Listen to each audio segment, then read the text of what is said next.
Coming up, after Cam Thomas wins Most Improved Player of the Year, what are three other surprises for the Brooklyn Nets in the upcoming season, from on-court performances to trade deadline moves? We dive in coming up next.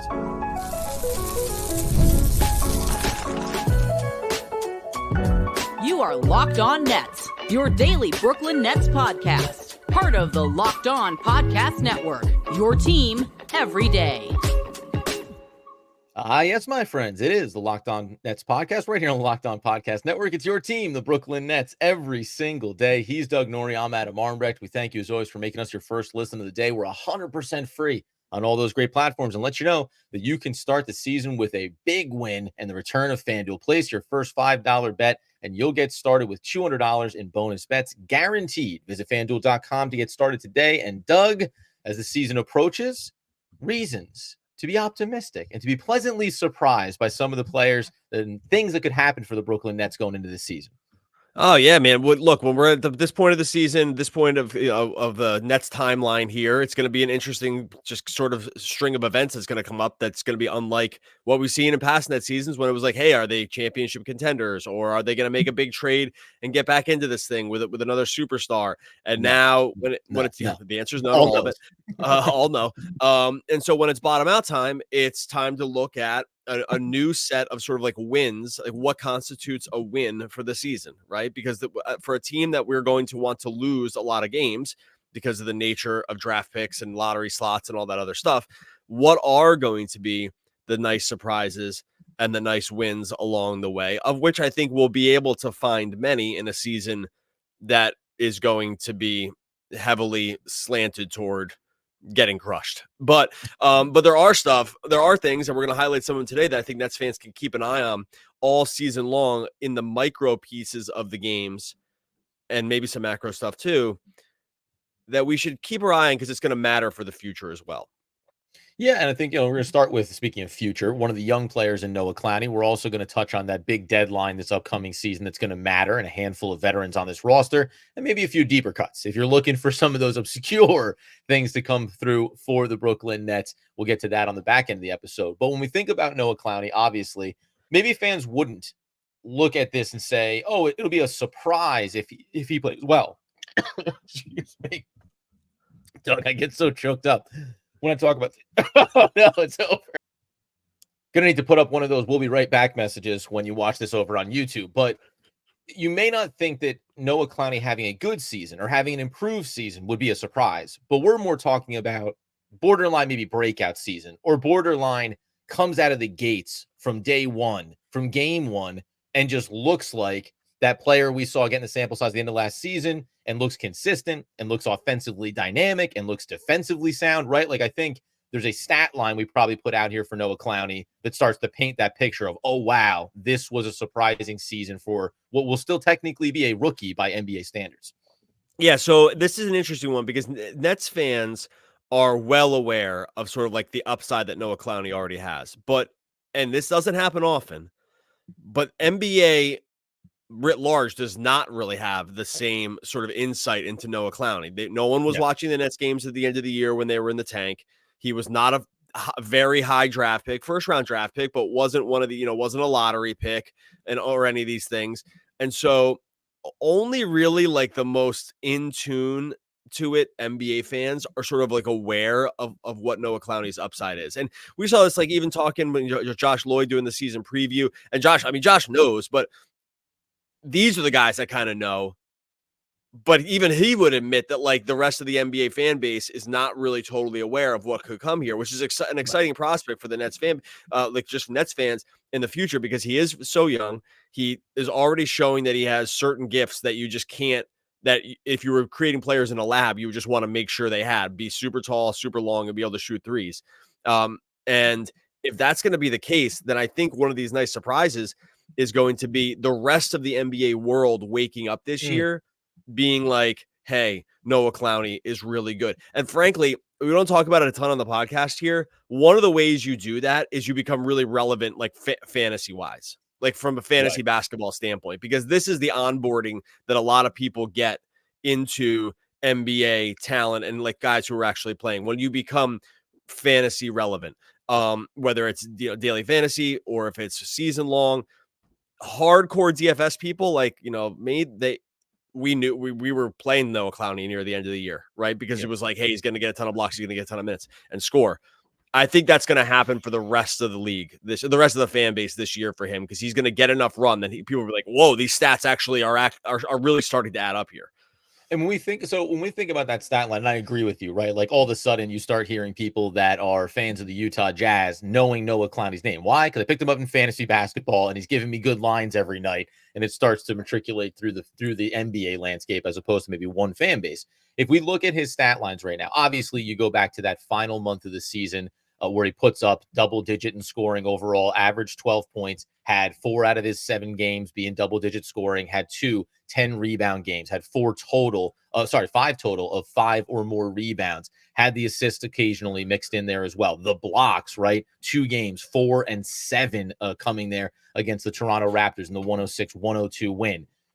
Is that stat line, if you look at that month, and we're talking about being a 12-point scorer, surprising the NBA, or being able to arrive on the NBA landscape, how much more than what we saw in that last month needs to be seen on a consistent basis? Because if we're talking about a 12, 6, and I'll say 2, as in 2 block line, a 12, 6, and 2 line, how much more does he need to do to be like, hey, this guy's a player and this guy's taking that next step? And then people are really surprised by what they're seeing. Okay, so I think, if we look at the last month, I think it's a really great stat line. I think out of the gate, he's just not going to play 29 minutes a game. I think so that's where we probably have to pump the brakes a little bit. He was playing 29 minutes a game for that final month. That's just as the roster currently stands, I do not think there are 29 minutes a game available for him right now to start. Right, so go back and check out our 240 breakdown where we tried to debate between veterans and youth and making everybody fit. As long as CJ and DFS and Bogdanovich and these guys are on the team, there's just not 29 minutes available to Noah Clowney. That's not that to start the season, right? Like that. So I think now that being said, I think that he could probably have something of a similar stat line with slightly fewer minutes, just based on natural progression and getting better. And so that line, honestly, if he was double-digit scoring and 5.5 rebounds with a block and a half a game or something like that, then that would be enough that would be enough on a nightly basis to easily to like start getting him into the into the NBA nomenclature, because like that's a real stat line. And by the way, I think that's just totally reasonable. I think the minutes are going to be there. I think maybe we start the season 18, 19, something like that. And with room for growth as injuries come up, as trades happen, they're not going to fill in some of the back end of the roster here. So I think it's going to grow as the season goes along. And I think by the end of the year, he will be not every fan name, but I mean, so much higher than he was even like today. And definitely so much higher than he was before, with a month left in the season last year, which was off everyone's radar.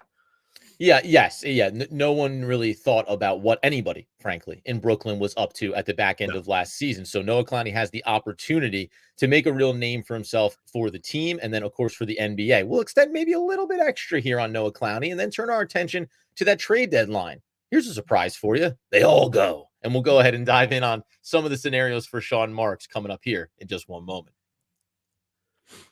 Before we get to that, tell you about our friends over at Prize Picks. I mentioned daily fantasy before. Prize Picks, America's #1 daily fantasy sports app with only over 5 million active members, is the easiest way to play daily fantasy. You're just going more or less on the Prize Picks projections. You're picking players. You pick up to 4 players. You can win up to 100 times your money on Prize Picks. Right now, they have Caleb Williams passing yards, get you 1 win on Prize Picks every week in September. All he's got to do is get 1 yard. It's going to get you an automatic win every football weekend. So only but one of those left in September. So let's get on it, people. That's free W's over on Prize Picks. Like I said, they made this so simple. You go more or less on those Prize Picks projections. When it's coming to football, it's passing yards, rushing yards, receiving yards, receptions, touchdowns, all there. Basketball, points, rebounds, assists, blocks, steals.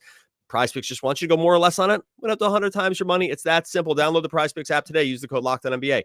Get $50 off instantly when you play $5.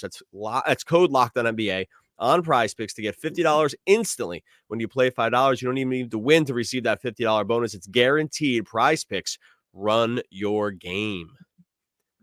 And when you're done with that, head on over to our friends over at Gametime. Look, when it comes to Gametime, you want tickets. Maybe it's for the sporting event, for the concert series, for the comedy show, whatever. You want it to be easy. You want it to be affordable. You want it to be easy. Gametime's check and check there. You're going to be able to get all the best deals, everything in the New York area. They got some crazy low prices on baseball tickets coming here near the end of the season. You can get Jets and Giants stuff over there also. You're going to be able to see exactly what you're going to see when you sit down in your seats. There's no guesswork around that. You're going to go on the Gametime. You'll see it. You'll say, hey, I'm going to look at it from this angle. That's what I'm going to get when I go over to Gametime. They got curated deals. Make it easy to find the best price on great seats. They got lowest price guarantee. They got event cancellation, job protection. It's all there for you on Gametime. Look, you're crazy if you're not using Gametime to buy tickets. Download the Gametime app, create an account, use the code LOCKEDONNBA for $20 off your first purchase. Terms apply. Create an account, redeem the code LOCKEDONNBA for $20 off. Download Gametime today. What time is it? Gametime. All right, so as we continue today's Locked On Nets episode, talking about surprises for the upcoming season. Reminder, go check out our conversation about Cam Thomas from yesterday. That's going to be Wednesday's episode this week, where we looked at the most improved player category, what he accomplished last year, and how he gets across that line, because he would be the lead of this conversation, as we said at the top, in terms of really impressive surprises and what he would be able to do.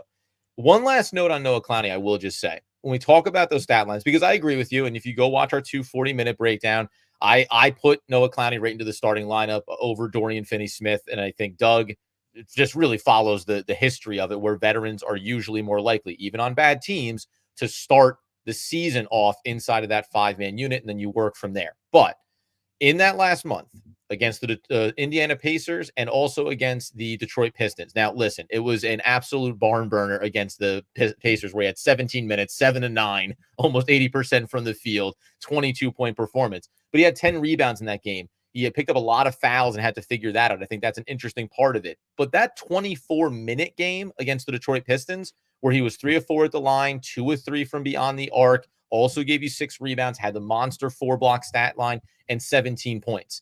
Like, I think that might be a part of the surprise, would be, to your point, if it's 20 to 25 minutes that he's getting early in the season, and he still shows every third or fourth game, spikes, a really nice performance like that, gives you a couple of impressive blocks or defensive lines, gives you some three-point shooting. I think the minute to production ratio that you see from him maybe early in the year is the way that you also get some eyeballs on you when we talk about the national spotlight a little bit for Noah. Yeah, for sure. And like that, and that I think is just going to happen. It was mostly just the pushback about how they're going to start the season. I think the minutes will be there by the end. It's just that starting the season, there's just too many better. They're just too crowded, even with these sort of like quasi-washed veterans. All right, let's get into some of these other Let's get into some of these other surprises here. Guess what, Doug? How do you not have an overcrowded roster that Noah Clowney can't succeed and get monster minutes? You start trading away all these damn veterans. The surprise for the Brooklyn Nets would be they get themselves to the trade deadline, and Sean Marks looks inside that locker room with Dorian Finney-Smith, with Dennis Schroeder, with Bogdanovich, with Cam Johnson. And you tell me how many need to be moved for value for it to feel like a surprise? Because I think it'd be shocking if all 4 get moved and Sean Marks recuperates real value for these assets. But I think anything getting done would certainly be impressive. I think if we're going in the pleasant surprise territory for this one, which has been one of the main talking points of the offseason, it would be out of that group, they somehow get 2 first-round picks. I think that that is, if they got 2, for me, I'm not getting greedy here. I think I'm not even sure 1 is on the table for all these guys at this point. But and so if they were able to get 2, then I would count that as just such a massive win to an asset collection around draft picks that's already among the best in basketball. The best chance they have is that Cameron Johnson just plays awesome to start the season, hits everything, stays healthy. The contract's, palatable, and one of these contenders that needs wing shooting gets in there and says, we have enough to match the money and we can trade you a first round pick. I think that's if they somehow got it, like some team gets desperate for a point guard and it's going to be a low first round pick for Schroeder. I think the DFS first round pick is off the table at this point. Yeah. And so if they were able to grab back 2, or I'll amend that, I'll say 2 first rounders, or like a first and 2 good seconds, right? Like 2 decent seconds. That would, I think, constitute a surprise for me. And I know Nets fans aren't going to want to hear that, because everyone has it out in their head. They're like, oh, we're going to get first round picks for these guys. The more we talk about this, the more I just don't think it's happening. But there is a way to have a run out here where these guys all stay healthy and are playing really well to start the season, and other teams can squint and see it. Yeah, so that would be where I would land with those guys. Yeah, and obviously we talked about this, the contracts that got signed by some veteran players who are very talented this offseason, and then you go in and look at the money that's being made. Now, is Dennis Schroeder with 14 million? Is that too much? 13 million, excuse me, or Dorian Finney-Smith in the short term, and what that money will look like by the time you get to the trade deadline. It's been partially paid off, obviously. No, I already saw this over on social media around Bogdanovich, where I had talked about it going back to the beginning of the week. Would they consider buying him out if it meant it opened up opportunities for players X, Y, or Z? The pushback was, oh, you got to get something for him. Of course, everybody wants something for them. And I think that would constitute a surprise for me as well, that Bogdanovich plays well enough and is healthy enough that a team looks at whatever's left of a $19 million contract and says, to your point, that we're willing to give up assets for this as well. Remember, these are expiring contracts by and large, player option for Dorian Finney-Smith. And that's why Cam Johnson, to your point, represents the guy that maybe gets that surprise amount of draft capital back because he's controlled. He has his own health concerns, but at least he's a player that if you trade for him, you're making it on, we have him now and we have him going forward. All these other guys are going to be in that water of short-term rental, and we know that the value can get reduced on that. And it's going to be hard to see that landscape. So surprise for me would be 3 out of 4 of those guys get moved, right? If you're moving 3 out of 4 guys, that would be a shock to me in a lot of ways. And certainly whatever you get back for them would be almost a cherry on top at this point. Look, we have comps for Bojan's value. He got traded last year. And if you think the value's gone up, okay. Older, often injury, probably better. Right, like that last year, him and Alex Burks got sent from the Pistons to the Knicks in exchange for Evan Fournier, dustball out of the league, Malachi Flynn, barely hanging on the NBA, Quentin Grimes, okay, former first-round pick, and maybe he's going to turn into something, but it's not going to be super dynamic. Ryan Arcidiacono, okay, whatever, and 2 future second-round picks. And that was with Alex Burks in the trade. Yeah. Right. And so, I needed that trade comp when people were bringing this up the other day. Yeah, that's the trade. What is it? Did his value go up? That's already garbage. And so it only went down. He got hurt and basically barely played with the Knicks. And so it just doesn't take much. If you want to just find something, just go look back at that trade and just don't tell yourself a story where it's getting much better than that. So I just don't see it with him at all. Leave it to Doug Norrie and Adam Armbrecht to sit here talking about what would be amazing surprises for the upcoming year. And in segment 2, we're already reminding everybody these guys just do not have this value on the market. This is why it's a surprise. This is why it's a pleasant surprise. And I'm trying to ground these surprises into what we would actually, if this actually happened, this would be considered a major win. Because I'm saying, as it stands right now, that is not looking to be like it's going to be the case with some of these guys. So if Marks is able to wait it out and extract sort of max value on some of these guys, I think max value is what I said at the beginning. That is max value. That's I think it's ultra max, honestly, based on where they are. So if they're able to kind of extract anything in the first round at this point for the whole group is a win. Now, you might call it a loss because maybe they should have pulled the trigger earlier, right? And that, and based on when this should have happened, it's an L for sure. But where they stand now, you just can only work in the reality with which you stand, and that's just where they are now. It's going to be interesting to see, and obviously we want to see some of these veterans get cleared out to make room for some of the younger talents. So to close out today's episode, let's go deep cut surprises. Who's making the roster? Who actually can make a name for themselves now and be a part of what Brooklyn builds going into next season? We'll do that to close out today's episode in just one moment. All right, before we get to that, tell you about our friends over at FanDuel. Look, NFL fans, you're all NFL fans out there. We watch NBA, but who's not watching NFL? You start the season, keep going with the season with a big return on FanDuel. It's America's #1 sports book. Maybe you're getting a hunch in the middle of the game on Sunday or Thursday night or Monday evening, whatever it is. You can check out the latest stats. You can view the play-by-plays, so much more on the same page where you're placing your bets. It's just going to be a one-stop shop for all of your sports betting needs. You can get started with $200 on FanDuel and bonus bets guaranteed. You love that word, guaranteed, when you place your first $5 bet. Once again, it's $200 in bonus bets guaranteed when you place your first $5 bet. Maybe it's the props, maybe it's sides, whatever it over-unders. It's all there for you on FanDuel. Visit FanDuel.com, America's #1 sportsbook. All right. As we close out today's Locked On Nets episode, we remind you made us your first listen. Go ahead and make Locked On NBA your second listen. New format coming in for all across throughout this season. You're going to want to be a part of it. It's all the local experts giving you all the insight from all of those important hosts like us, and then everywhere across the national stage as well. And it's your team, and it's every single day. Go check that out for your second listen today. Surprises, Doug. Deep cut surprises. I'll start. Deep cut surprise for me would be Killian Hayes makes this roster, and Killian Hayes carves out a role for himself in this backcourt where, because of his age, because of his draft pedigree, you could actually see him being a part of what they build going forward with Claxton, Clowney, and let's just say Cooper Flagg, right? Being a part of that new core nucleus. Yeah, I like that one. Mostly because, and I think the draft pedigree piece is important here. And also I think guys are drafted high for a reason, at least at some point, right? I think there was some polarization around Hayes at the time. Some people thought he should go higher than he actually ended up going with the Pistons. Not everyone was on board. The negatives on that side of the ledger came out looking way better than the positives. But the story you can sometimes tell yourself with these guys is that, hey, look where they're coming from. Organization's trash. They haven't been able to, like make anyone good or anything good in years. And at some point, people did like the skill set. And if you're looking at the context around it, the Pistons sucked. They sucked in every phase of the game. They sucked in the coaching. They sucked in the player development. They sucked all across the board. And that is a nice story to be able to tell yourself if you're trying to figure out. Now, look, sometimes you can overcome that stuff and just look better on the court than Hayes did. And he did not look good. He can't shoot, had all kinds of issues on the offensive end. But people liked him for a reason to start. And if you want to just say to yourself that it's a Pistons problem more than a Killian Hayes problem, I can't. There can't be too much pushback there. The Pistons have been horrible and haven't produced anything good. And so I like that one a lot. Just as an aside, that Koo, host of Locked On Pistons, he DM'd me unprovoked. He DM'd me, I think it was like a week and a half ago, and he said, "Hey, like, what are you hearing about Killian Hayes?"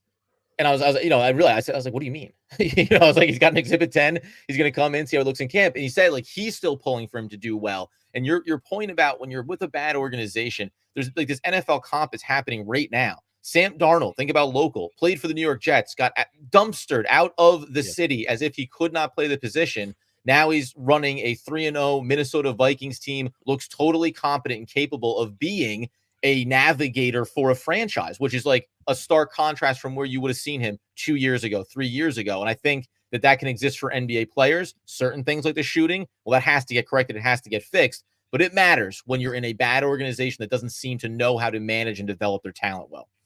Sam Darnold, by the way, I'm just checking our friends on FanDuel. He's 11th in MVP odds right now. Where did that start? Oh my goodness. Could have been a killing. Like, it's 11th in MVP odds. Now you're like, okay, well, 11th. It's Sam Darnold. This guy couldn't land on a team. Right, like 11th. That'd be like saying Killian Hayes is 11th in MVP odds this season in the NBA. Kind of, to some degree. And so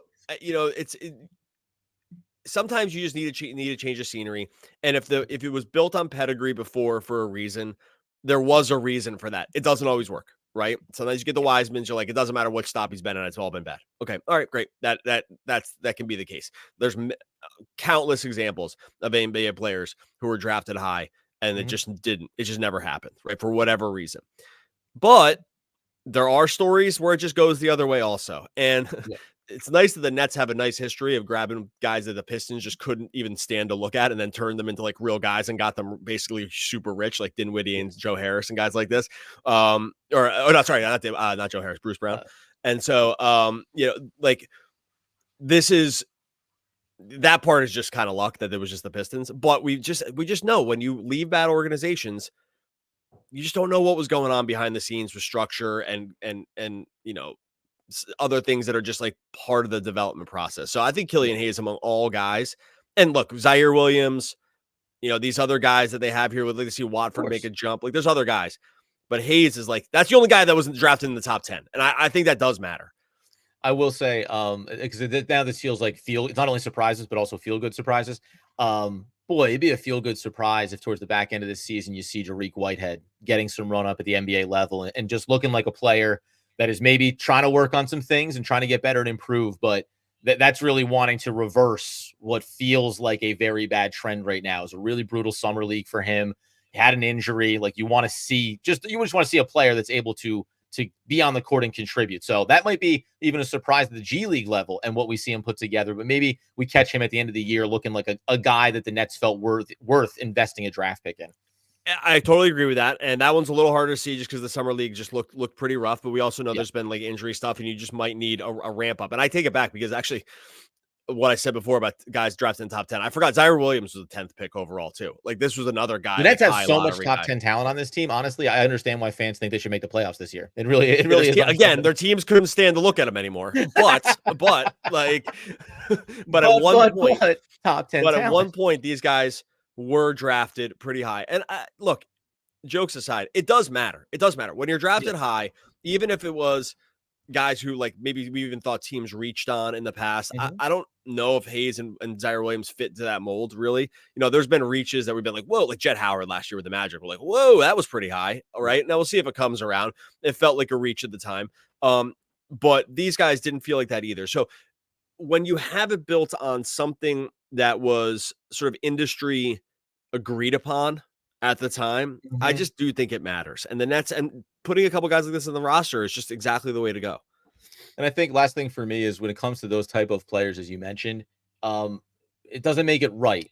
But when you are high pedigree, I think that the downfall or the difficulties early in your career, you kind of have to take the downward slide before you can build yourself back up. Unlike guys that get drafted in the second round who come in with probably a bulldog mentality of like, I gotta scrape and scrap and fight for every single thing I get. Listen, these dudes are elite talents. So you walk in the league thinking it's going to be easy. And then you realize you're surrounded by other elite talents and you get knocked down a little bit. And it maybe takes leaving that team and getting to another spot to try to build yourself back up. So plenty, by the way, endless opportunities for those type of surprises for the Brooklyn Nets. And the Nets are going to have some for sure. Yeah. Like they just have too many guys that are at these kind of stops on their career that are in like this make or break territory for themselves. And that helps. Like when you have guys that are in make or break zones around like, hey, I just got to be good because like, this might be it. Like this might be the last chance. If I can't make it on this team that has a historically low over under wins projection, which they basically have right now with 18.5, which is like, you just really never see it lower than this with probably the least talented roster in the whole league, top to bottom. I mean, just definitely the least talented, I would say. Like at that point, these guys, there's just going to be opportunity for these guys. And some of these guys are going to have the mentality where it's going to hit. Right. And I think that like that, and those would be the exciting things to watch out for. All right, we're going to get out. Unless you have one more thing, we'll get out of here. No, we're going to get out of here. You get us on over on YouTube, give us the glowing reviews, find us on your podcast feed, you ever get them. Our quote of the day here that we're going to get to is actually an inspiration for Doug. If the Nets hit the over on the over under this season in win total, he's going to grow out his hair to match one of our poets. And that is, anyone can be confident with a full head of hair, but a confident bald man, now there's your diamond in the rough. And that's Larry David. Oh God, one of the all-time, maybe the all-time great poet. But, forget about one of the all-time great poets. The all-time, and when it comes to bald poets, the all-time great poet, Mr. Larry David. We'll be back again tomorrow talking more Brooklyn Nets basketball. Basketball.